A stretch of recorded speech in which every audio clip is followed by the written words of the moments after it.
Assalamualaikum warahmatullahi wabarakatuh. Rahayu, rahayu, rahayu. Halo sobat, bertemu kembali bersama saya di Om Eri, obrolan misteri, yaitu sebuah channel yang bercerita tentang misteri di sekitar kita. Terima kasih buat sahabat yang sudah subscribe, dan bagi yang baru bergabung silakan like, komen, dan subscribe. Jangan lupa nyalakan tombol loncengnya serta follow IG saya di om_eri88. Untuk saat ini, episode ini saya akan bercerita tentang kerajaan gaib yang ada di dalam air.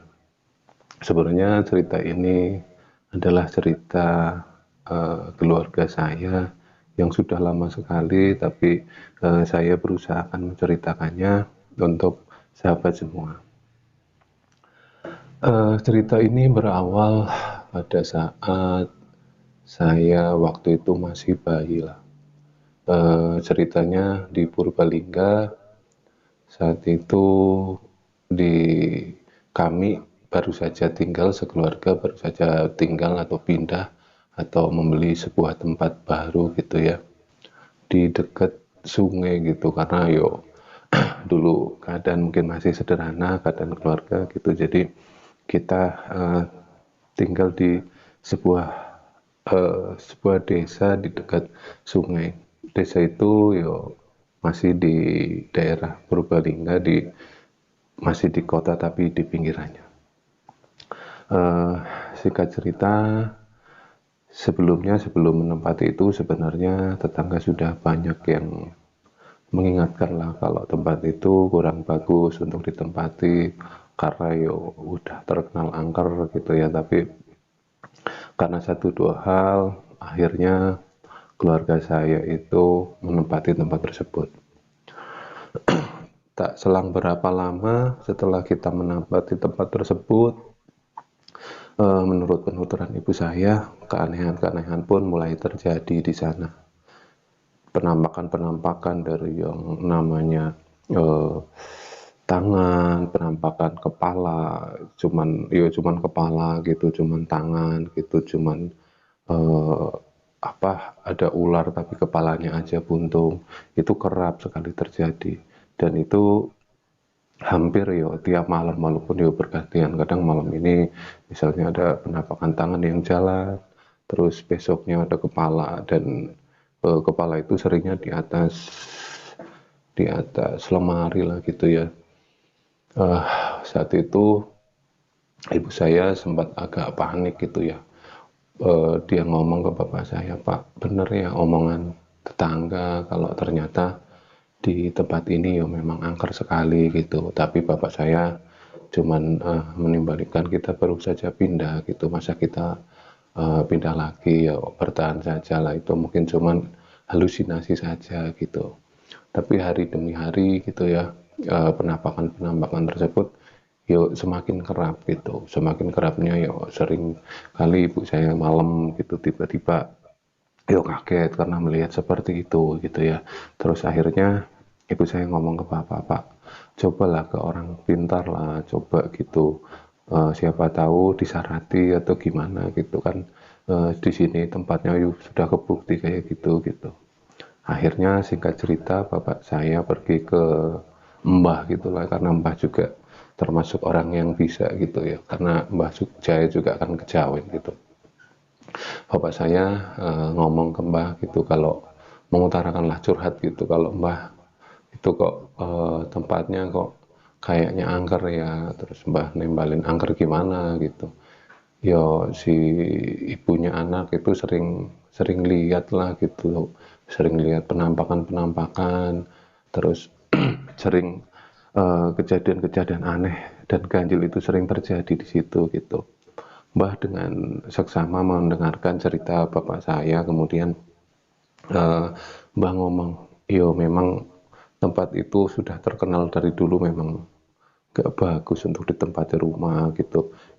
Boleh dibilang angker, tapi ya kalian sudah terlanjur di situ, mau gimana lagi.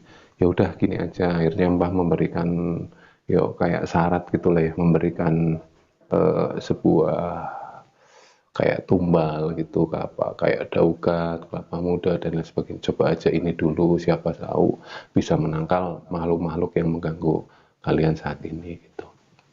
Akhirnya bapak saya pun ya memberikan rumah kami itu tumbal yang diberikan oleh mbah saya gitu. Tapi karena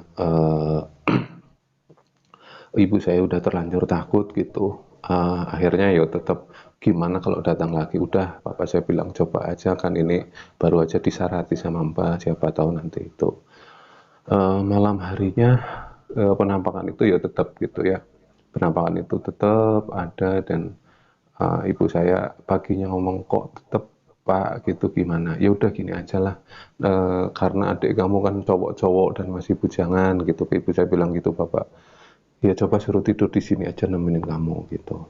Singkat cerita, akhirnya adik-adik ibu pun diundang lah gitu untuk nemenin ibu gitu sama bapak, tinggal di tempat kami, ya enggak tinggal gitu, tapi intinya ya nemenin kalau malam tidur gitu. Dan ternyata yang dilihatin nggak cuma ibu saja, adik-adiknya ibu itu juga sering kali atau kerap sekali itu dilihatin kayak gitu. Bahkan suatu malam pernah gitu, uh, adik itu kan rombongan ya, maksudnya ada beberapa orang gitu, adik-adiknya ya bawa temen gitu, karena memang sudah ngerti tempat itu angker, dibawa temen. Terus ya dilihatin kepala gitu di atas lemari gitu, juga ada tangan yang berjalan sambil pegang-pegang tangan, kadang kaki gitu saat tidur gitu. Dan akhirnya adik dan temennya juga, adik ibu saya juga agak merasa takut gitu. Tapi karena rame-rame yuk akhirnya mereka lelekan gitu, kalau Jawa ya apa ya, melekungi gitu. Tapi ya tetap sering sekali terjadi hal seperti itu. Bahkan belakangan ibu saya juga sering mendengar ada orang yang muter-muter gitu, kayak kayak kayak orang yang muter-muter sambil ketok-ketok gitu kalau malam. Kadang ketok-ketok pintu di depan gitu, kadang pintu di belakang, tapi dia terus muter gitu. Dan anehnya setiap malam Jumat ibu saya pasti bermimpi ditemui oleh seorang nenek, dan nenek itu pasti selalu ngomong bahwa kamu ini tinggal di sini itu di siapa gitu, ini bukan tempat kamu, kamu nggak boleh tinggal di sini gitu, kamu harus pergi dari sini gitu. Pas mimpi seperti itu, ibu saya menganggap bahwa mimpi itu yo cuman bunga tidur lah. Dia menceritakan kepada bapak, yo sama, bapak pendapatnya yo seperti itu, wah itu kan cuma bunga tidur. Tapi malam Jumat berikutnya ibu saya bermimpi lagi seperti itu gitu, kalau yo tetap peringatan yang sama gitu. Nenek itu muter-muter dulu ke rumah, di rumah, depan rumah, belakang, samping gitu. Dan dia akhirnya juga ngomong, kamu cepet-cepet pindah dari sini, ini bukan tempat kamu gitu, kalau misalnya kamu ngeyel yo nanti ada resikonya. Terus akhirnya ibu saya ngomong lagi ke bapak, pak ini kok ancamannya kok kayak yang nyata gitu. Bapak bilang udahlah, kita bertahan aja, tuh banyak adik-adik kamu yang di sini gitu. Akhirnya ibu saya juga merenung. Nah suatu ketika pas malam Jumat Kliwon lah, ibu saya waktu itu ingat sekali bercerita ke saya.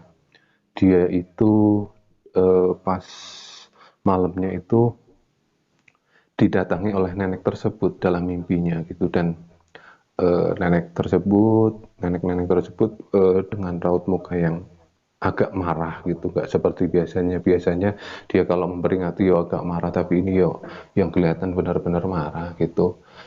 Dia sambil ngomong, saya udah peringatkan kamu berkali-kali, saya udah peringatkan kamu bolak-balik, tapi kamu kok tetap ngeyel. Nenek itu bilang seperti itu ke ibu saya.